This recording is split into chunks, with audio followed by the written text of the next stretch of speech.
Tonight, Barbara Kay and I analyze Justin Trudeau's conversation with a Muslim parent concerned about Drag Queen Story Hour. It's July 19th, and this is the Ezra Levant Show. This free episode of the Ezra Levant Show is brought to you by... How in the world could such a small group of people with limited resources change world history? But in fact, that's happening, and it's the power of the truth. The truth is like kryptonite. Healthcare isn't in some sense working very well. Foster Colson is thinking about this. He's got a new company, an online healthcare platform called the Wellness Company. Telehealth company called the Wellness Company. The Wellness Company. The most popular product is the detoxification supplement that features nattokinase. Nattokinase is the only enzyme that we're aware of right now that dissolves the spike protein. Spike protein is loaded in the body with the COVID-19 infection and definitely with the vaccines. We've been completely accurate on the spread of the virus, early treatment, on the deficiencies in hospital care, and now the deaths that are occurring after vaccination. This is a human outrage, and it's occurring at the end of a hypodermic needle. Isn't it interesting?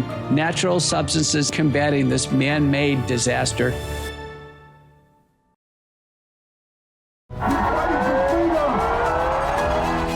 Shame on you, you censorious thug.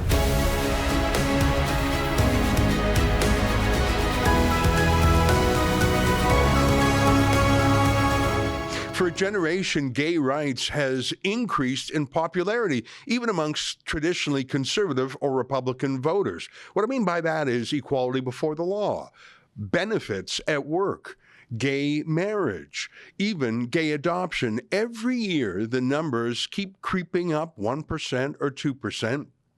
But for the first time in a generation, those numbers are falling and falling precipitously, at least with those on the right-hand side of the spectrum. People who had accommodated themselves to the new reality of gay marriage are suddenly rejecting it. Why? What's going on? Well, I don't think it's the L, the G, or the B part of the traditional acronym LGBT. It's the T. It's the transgenderism. And it's not just transgenderism in itself, which used to be an oddity or a quirk, something like Bruce Jenner converting himself to Caitlyn Jenner. I think it's the unique focus of the T in the LGBT to focus on kids, and that the locus, the battlefront, the front line of this political crusade is not in gay bars, it's not in gay pride parades, but rather it's in schools with children, and not just in high school either, but younger, elementary school, even as young as kindergarten. When you have Children's Story Hour read by drag queens, you've shifted the ground. It's no longer about equality, because we don't have, say, heterosexual strippers or other sex workers going into schools reading books about sexual things. We don't talk about sexual things to kids. That's an ancient taboo that is being broken, and with it, the hard-fought support that the gay movement has finally received from some elements of the conservative movement. I guess what I'm saying is this is a controversy, even though the establishment is united in support of the T in the LGBT. And if you think that I'm exaggerating, if you think that I'm fear-mongering, you simply have to look and listen to what LGBT activists say. Here's a recent parade in New York Central Park where they tell you their plans.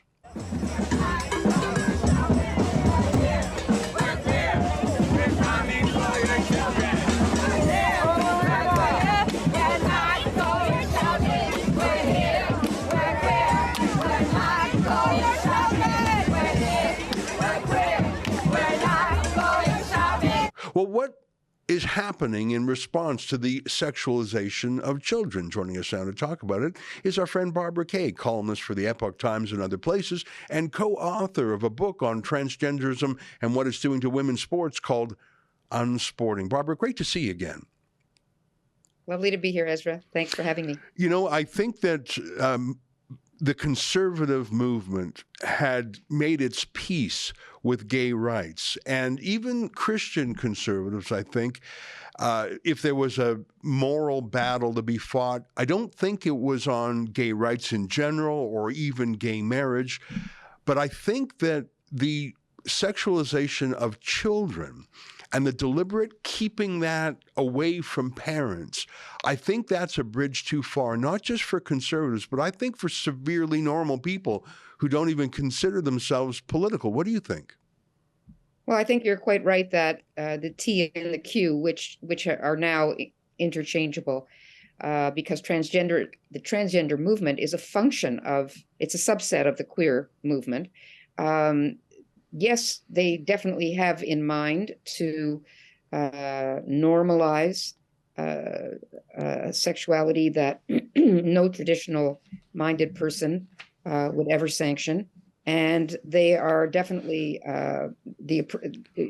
getting into the minds, getting into the minds of young children is something that I agree with you, that has caused support for LGB to drop, because they will not disassociate themselves from the T and the Q. And these taboos are being broken routinely, and they're being presented as, if you don't support this, then you are a bigot, or you're hateful, or you're right wing, or you're whatever. But normalizing children's awareness and being sort of inaugurated or initiated into what used to be the mysteries of sexuality, which should remain a mystery to 4-year-olds and 5-year-olds and 6-year-olds.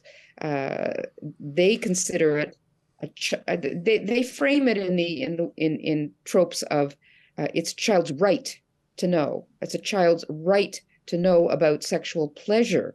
It's a child's right to be engaged in all this whole, like they frame it as they're doing the kids a favor. So, and also in terms of diversity and inclusion, when they present Drag Queen Story Hour, if you're against these grotesque parodies of women, interacting, these male grotesque parodies of children interacting and sometimes touching with children, or having them touch, oh, would you like to touch my hair? Would you like to touch my dress? It's a way of getting children to drop their natural diffidence in the presence of strangers, and to sort of, to keep their distance from phenomena that don't seem, or that they're a little nervous around. Mm-hmm. So they wanted the kids to get very accustomed to being in this presence, and to consider the sexualized content of some of these stories to be, quite normal. Look at the drag queen go swish, swish, swish with the, the hip. Like, all of that is, people say it's grooming. It is grooming. And of course they get very angry when you say that, because, and then they label you a hateful transphobe, but I don't care anymore. Mm-hmm. I mean, even the LGBT, let's just talk about that for one more minute. L is lesbian, gay, yeah. G is gay. Both of those are, I guess you could call them sexual orientations. T is not an orientation.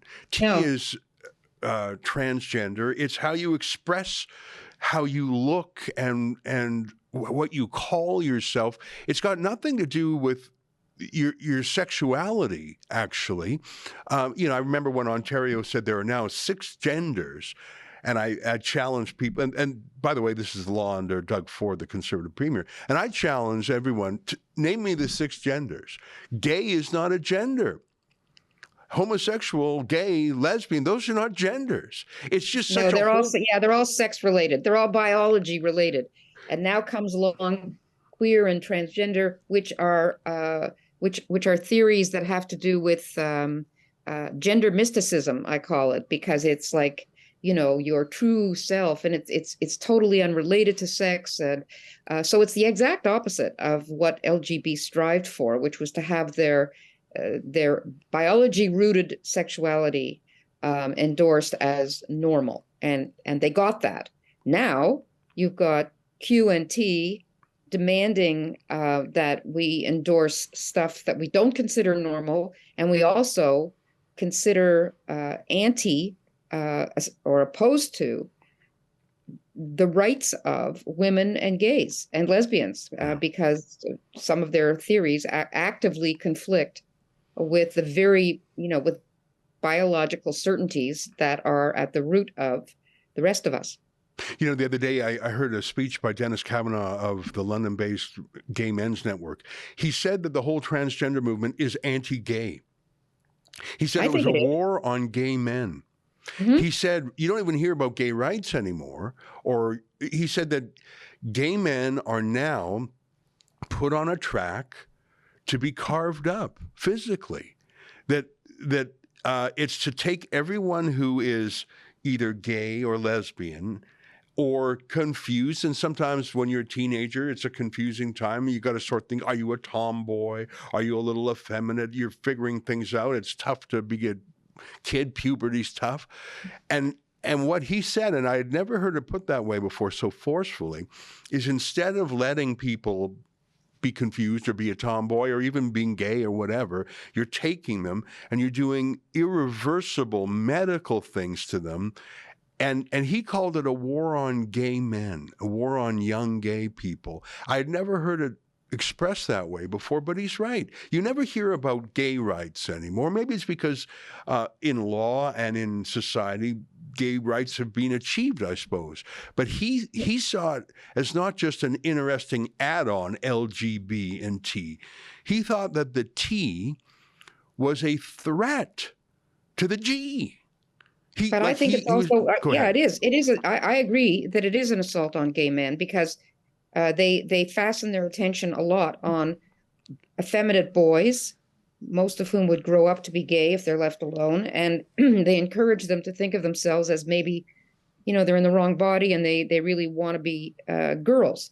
But at the same time, it's also very anti-lesbian. I find the whole trans movement to be like a kind of an inverse of the men's rights movements that were actually bona fide, and they were actually campaigning for rights that they deserved, like equal parenting rights and all kinds of.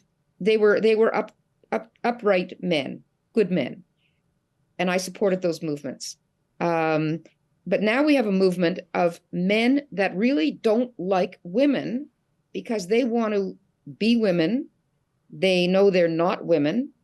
They're angry at real women for insisting that real women have rights that trans women should not have, and they call them TERFs. And some of them are very abusive and very angry, and especially at lesbians who, theoretically, the queer theory tells them that if you're a lesbian, that you should be happy to have a relationship with a trans woman because really, your attraction is not to their body, but to their gender, which is gender woo, for are you nuts? It is biological.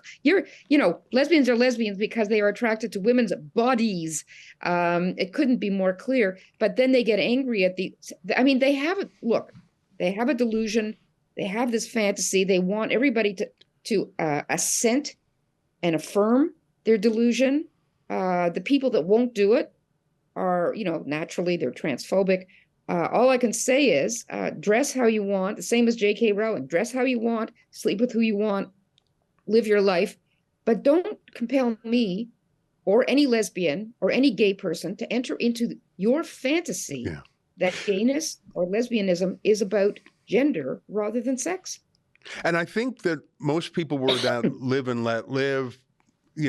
There's gay bars. I don't think that there would be a movement to have a vice squad raid a gay bar or whatever, which may have happened a generation or two ago, because those are adult spaces and people know what's going on there. But to take the locus, the place of this movement and put it in schools, I think that's what's waking people up. Let me read to you a recent headline from the Toronto Star, and I think this is just crazy. Parents, staff demand Toronto District School Board drop drag queen story time opt-out. Not drop the story time, drop the ability to opt out. The board is standing firm. Several sources told the Star that the opt-out was linked to and justified under the province's sex ed curriculum, which allows students in grades 1 to 8 to take part in alternative activities. Let me just read one or two lines from this, and then I'd love your response, Barbara. Parents and staff are demanding that the Toronto District School Board stop allowing students to opt out of drag queen storytime events. Like right there, that's crazy. A parent is demanding that other parents not be allowed to choose. So, look, keep your own kids in if you want, but you're demanding that he and she be forced to attend? Toronto PFLAG and the board's 2 SLGBTQ plus community advisory committee have been advocating unsuccessfully for weeks since the issue over attendance and consent rode at a pride celebration at Bruce Public School in early June. They say the opt-out violates the Ontario Human Rights Code and are calling for an apology for the harm caused by the decision. I won't read more, but it's just so crazy to me. And, you know, there was a story, CTV covered it, I think the CBC did also. There are schools in Canada, some in Ottawa, some in Toronto, and other, in Mississauga for sure, where 50, 60, 70, 80% of the student population is Muslim. And there were schools when they had pride events where 80% of the kids were kept home. Now, obviously, these schools in Toronto where they're having this battle are not that way. But this is becoming an issue for the Muslim community, which I think didn't have a lot to say about gay bars and gay things when they were in adult places. But now that they're coming to the schools, I think it's a 5-alarm fire for the Muslim community. I think it is. And look, they wouldn't, I mean, it also is for the Christian community, you know, for Christians who nobody pays any attention to them. They don't care. But they do care about Muslims because that's, you know, one of their intersectional groups. It should be a 5-alarm fire for anybody. Look, if you wanted to make every kid in class recite the Lord's Prayer, you'd see a real 5-alarm fire. Because, you know, parents would say, I want to opt out, and they'd opt out, and everybody would say, of course you can opt out. That's a religious thing. Well, Drag Queen Story Hour is now a religious thing. Like these drag queens are now kind of holy figures, you know, and they have to be treated like they're some kind of very sacred people who are coming to educate the kids. Why don't they? I mean, nobody cared when they stayed in their bars.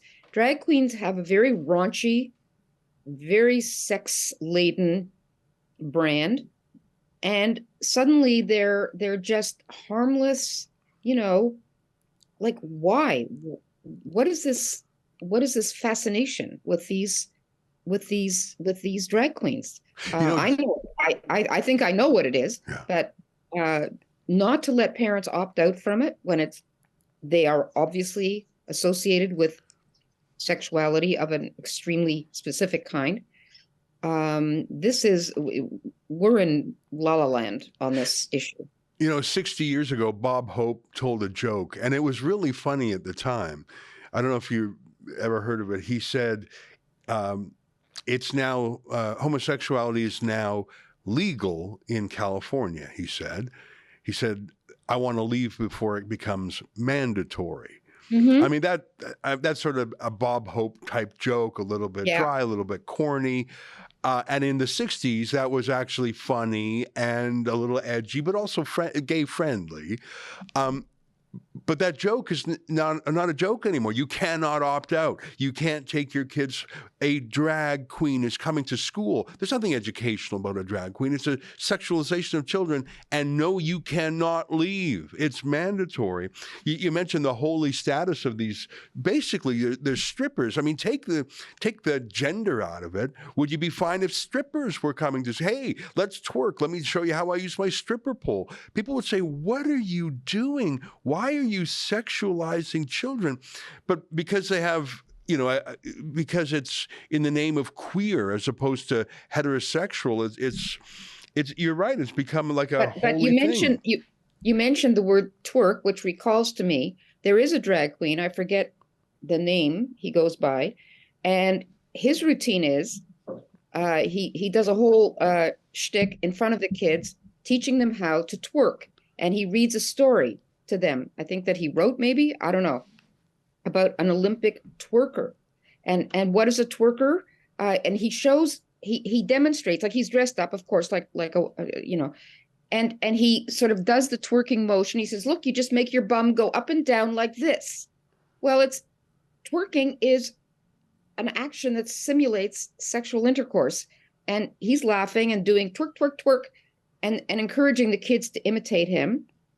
And then reading this story about the Olympic twerker who had, for some reason, couldn't go to I don't know, whatever it was. And all these parents, this is now considered family-friendly entertainment.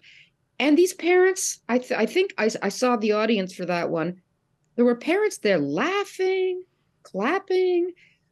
Honestly, Ezra, this whole gender woo thing, we're now in a kind of stage where people like you and me and other people that kind of get it, we're looking around and saying, what do you not see? Like, and we're, I don't know, I feel, I just wish these Muslim parents would like continue. People have to listen to them. So I wish they would continue with their campaign and start leading other parents to understand this is about, it's not so much having sex. These people aren't encouraging the 5-year-olds to have sex. They're encouraging them to have in their mind the idea that sex at any age, or thinking about sex, or wanting sex, or wanting to know more about it, is natural and normal. And this is called grooming. Yeah. This is grooming. This free episode of the Ezra Levant Show is brought to you by... You may have heard us previously refer to the term Orwellian in response to the way that governments around the world have acted throughout the COVID 1984 hysteria. But do you know what these terms really mean? Well, they come from the dystopian writings of author George Orwell, and now you can read one of his most famous works, novel 1984, Better Than Ever Before, to hear the terms that we refer to often, such as the Ministry of Truth, wrongthink, thought police, etc., straight from the horse's mouth. You can find it at buy1984.com, where Rebel News is excited to launch this revamped classic tale. It's not revamped at all in terms of what was actually written. In fact, all of the writings themselves remain entirely unchanged. But we're now bringing you this harrowing, futuristic novel fully illustrated and with a larger, easier to read font size. There is a foreword by Rebel Commander Ezra Levant, and you can order it directly through that website, buy1984.com. The parallels between the depictions of the surveillance state and Orwellian's totalitarian depictions in 1984, contrasted with what we are seeing today in our democracies, should not be ignored. Go to buy1984.com and purchase your book today. And hey, maybe even order a copy or two for a friend. It's the perfect gift that keeps on giving. And you'll never be able to view the doublespeak of certain politicians the same way again. That's buy1984.com. That was always called, oh, that's a slippery slope. That'll never happen. It is happening with a vengeance. The Muslim community I mentioned before, they're starting to speak out. I think for various reasons they haven't spoken out so far. First of all, there are a lot of Muslim schools in Canada now, and so kids are either homeschooled or put in these Muslim schools. And I can assure you there's no drag queen story hour in those schools. But there are some Muslims, and maybe because they're largely newcomers to Canada, and the countries they may have come from, you don't protest against the government. That's too risky. That's too dangerous. So there may be some cultural or historical reasons why you don't see Muslims. And by the way, I think they're not in the same social circles. They're not in the same peer group. So I think there's been a lot of reasons why Muslim families have not protested. That's changing. In the United States, Asra Nomani is a progressive Muslim woman who's leading a lot of school protests. We saw it in Ottawa. And let me play for you a clip. This was recorded on a a cell phone where Justin Trudeau, I think this is in Calgary, he was in a mosque and talking one-on-one with a Muslim man who was very carefully putting his objections forward. Let's play a few minutes of this. I don't know if we're going to play the whole thing, but here's Justin Trudeau in a mosque talking to a Muslim man about the T in LGBT. And it's very revealing. Here, let's take a look. Let's watch this together, Barbara, and then I'd love your thoughts on it afterwards. Let's take a look. Please protect our beliefs, our culture as well, the same that you are doing for the rest. So this is where we're coming from. I know, and I've heard this concern many, many times, and I know that it is a very real issue. First of all, there is an awful lot of misinformation and disinformation out there. People on social media, particularly fueled by the American right wing, are spreading a lot of untruths about what's actually in the provincial curriculum. Like, the federal government doesn't control what's taught in schools.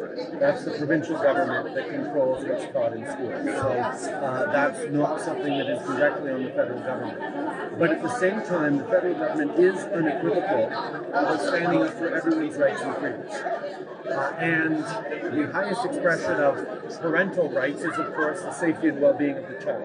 Right? Your concern as a community is for the safety, the well-being, the strength and the protection for your children. I entirely understand that. The one thing that is really, really important in Canada is a workplace that stands up for everybody's rights.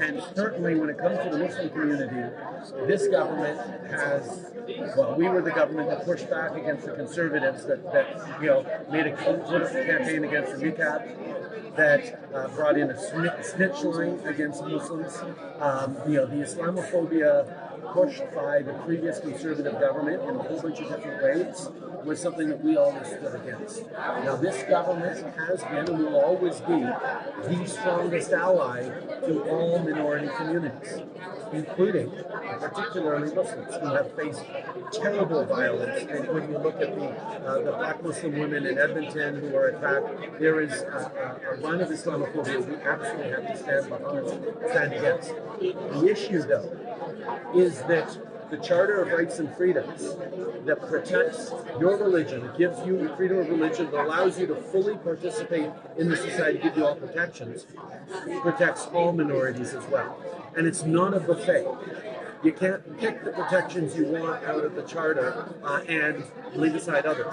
Standing up for people's rights means standing up for everybody's rights. Now, if you look at the various curriculums, you'll see that there is not what is being said out there about aggressive teaching or conversion of kids to being LGBT. That is something that is being weaponized by people who are not doing it because of their interest in supporting the Muslim community. These are people on the far right who have consistently stood against Muslim rights in the Muslim community. But they are weaponizing the issue of LGBT, which is something that, yes, Islam has strong opinions on. The same way that the religious right in Canada, the Christian right, has strong opinions against as well. They're using those fears to drive a wedge between a government that will always stand up for all your rights, just like I will always stand up for the rights of LGBT kids, including if they're LGBT Muslim kids. And that standing up for everyone's rights is what you get with the Liberal government.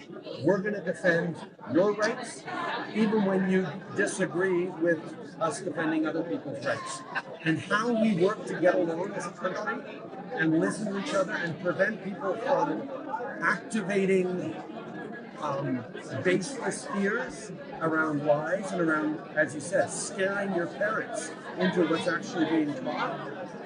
That is hurting the fabric of respect and openness that allows Canada to be one of the places where we support and defend the Muslim community more than just about any other Western country in the world. And we appreciate that very much, Mr. Prime Minister. But probably a perfect example is what we saw in one of the Edmonton schools, when one of the teachers, she threatened and she told those kids, you are not a Canadian and you should leave Canada because you did not participate in Pride. And what happened to that teacher? Whatever you want to say, just tell them how you feel. Spanish, nobody knows about that. That teacher got serious consequences because that is not something that is acceptable. The government. This is what we need the government to come out and say, we do not support that. We do not accept that. That is our. The federal government doesn't control what happens to teachers in the provincial system, but it does not represent my position or the federal government's position that people need to be chastised for their religious beliefs. People are free to have their religious beliefs. But within all that, we have to make sure we are standing up and defending everyone's rights within the community, and that includes the right to be who you are and to love whom you love. And that I know you feel. I know your parents' generation might have a little more uncertainty about that, and that's where this generation and your kids' generation can, show that look, the cost or the responsibility that comes with being in a free country that stands up for everyone's rights is that we will stand up for everyone's rights, including people from the LGBT community who are facing increasing levels of violence and hatred at the same time as the Muslim community is facing increasing levels of violence and hatred, at the same time as the Asian community is facing increase.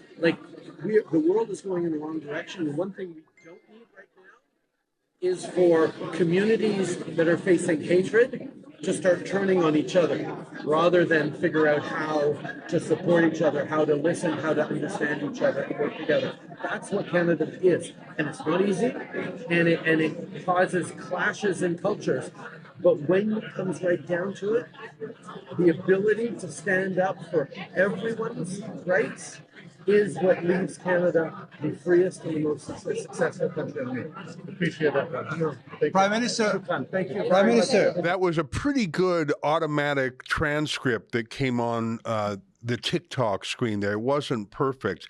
And the audio was obviously a noisy room, but I think it was clear most of what was said there. Let me just recap a few points that I thought were interesting. Trudeau said several times that this was misinformation and disinformation by the American right, by the Christian right, by people, the far right. He said that about 4 times. And he said that the people who are saying these things about what's going on in schools are actually anti-Muslim, so don't trust them. He said that he said accurately that these schools are local decision makers.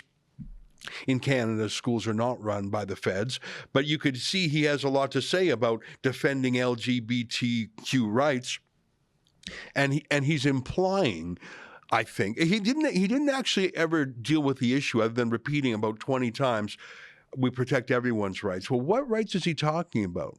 The rights of parents to pull their kids out? He said that protecting children was the most important thing, but he didn't express how that would be manifested. He said that he basically said the same thing of that Edmonton teacher they referred to. I don't know if you know what that is. There was an Edmonton school teacher who was exasperated by Muslim kids mocking gay pride and said, hey, we supported you on Ramadan. You got to support us in Pride Week or you're not a true Canadian. That's what the teacher said, and she got in trouble. And Trudeau said, well, look at the consequences to her. But that's sort of what Trudeau said, too. The rights are not a buffet. We all have to support each other. We can't turn on each other. He said that. He said they're trying to wedge us against each other, those American right people. I thought it was interesting that he was so pro-LGBT in a mosque with a Muslim. In fact, I had some respect for Trudeau that he didn't just absolutely pander and say, yeah, it doesn't really apply to you guys. No, he was right there in the mosque saying it. But he basically said, don't believe your lying eyes. There's nothing untoward going on. That's just far-right Christian, far-right conservative, far-right Americans lying to you. And you'd better protect LGBTQ because that's the Canadian deal. That's a very interesting exchange. What's your takeaway of that? We watched a few minutes of that, but I think it was worth watching. What do you think, Barbara? I agree with you that he did a lot of, first of all, what struck me was that, he's talking to this parent, but the parent got in like 10 words, and then Trudeau was off for 5 solid minutes of rambling around about how the previous government was Islamophobic, not like our government, and our government was the one that did this for you, and our government was the one that did that for you. So basically, his message was, we're the good guys. And then, as you say, oh, don't believe all the misinformation, those American-style disinformation. What he's really talking about, parents who have legitimate concerns and have raised them are now like the American far right, which, of course, if you use those words, American far right, it's like one of those, buzzwords, trigger words that, oh, yeah, no, we're not like the American far right at all. It was so full of political gobbledygook. Yeah. And then this we have to support each other's rights. Well, what did he mean? Does he think that during Ramadan we all have to fast? Is that would that support? I mean, the correct analogy to you have to go to pride parades and you have to do this. The correct analogy, if we're going to support Muslims, if we expect Muslims children to take part in pride activities, right? Then I guess we should Muslims should expect the kids to fast on Ramadan. I mean, that's the analogy.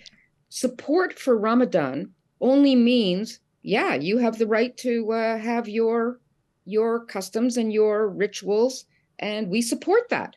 But you don't actually expect us to go to the mosque during Ramadan, do you? No, of course they don't.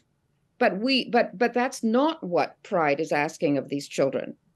When they say you can't opt out of Drag Queen Story Hour, they are saying you must attend our church service. Right. If you are going to support our church, because it is like a religion.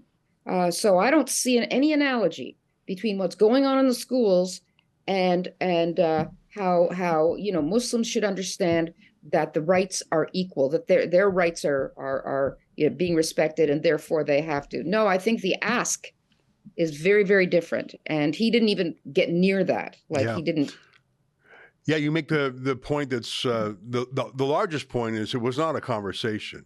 It was a baffle-gab lecture where he said far right about 5 times, and he said, You can't pick and choose which charter rights, which is quite something from the man who banned unvaccinated people from airlines and trains and said, should we even tolerate them? And I always think it's a bit rich when Justin Trudeau starts talking about rights, the man who brought in the War Measures Act because some truckers were honking. But I wonder if he was ever pressed, what he would say an LGBTQ2SL plus right is, because it's like when people say, I have the right not to be offended. No, that's not a real thing. That's a counterfeit human right. What you really are talking about is the power to silence someone. There's no right not to be offended. When you say that, you're just using trickery. You want the power to silence someone. So what right is he talking about? The right to be free from violence? We all have that right, thank God. The right to express yourself, we all have that right. In students, that right may be limited in some ways. But if he's saying that it is a human right that someone else's kid must endure a drag queen story hour, that ain't a right anymore. That's a power that the state or the school or this cult has over families. So he's using the baffle-gab language of the Charter, and I don't even think he's read the document. I don't think he's read the Charter of Rights in 20 years because he doesn't understand it. It's to limit the government's power. It's not to force a parent to do anything. The Charter of Rights doesn't apply to a parent. The Charter of Rights limits what the government can do, and the government is doing something to that parent's kids. But I mean, the issue is one of parental rights. He did not address that, and he did allude to the fact that, like the Christian right, Islam does have an issue with LGBT, and then he sort of glossed right over that and went on to other stuff. But the fact is that if parents do not want their children educated at a tender age in sex ed that goes beyond, here are the parts of the body, and now let's go back to our arithmetic lesson. They don't want the kids getting into gender woo. They do not want them to be told there are 18 genders and that, who knows, maybe you're one of these other genders instead of being a real boy, and there's no such thing as real boys or real girls. They don't want that, and they have a right not to want that, and they have a right. This is an ideology. This is not science. They're not being taught science. Sex ed should be about biology, evolutionary biology, and later on about reproduction and yada yada, stuff that's actual science. None of what they're teaching in the gender courses have anything to do with science. It's all to do with a belief system, same as any other religion. But this entitlements to children and access to children's minds that other religions do not have. So other than to be told, oh, today is, Yom Kippur, what is that about? Maybe one of our Jewish students can tell us. Like, that's a very different thing from teaching there are many genders and sex isn't real. Like, that's quite a different thing. Well, there is so much to talk about here, and unfortunately, I think this issue is going to be with us for years to come. The guest today, what a pleasure to see her again, is Barbara Kay, and her latest article in the Epoch Times, which I highly recommend. I have 2 subscriptions to the Epoch Times, believe it or not. It's called When They Say We're Coming for Your Children, Believe Them. Well, that's our show for today. Until tomorrow, on behalf of all of us here at Rebel World Headquarters, to you at home, good night, and keep fighting for freedom.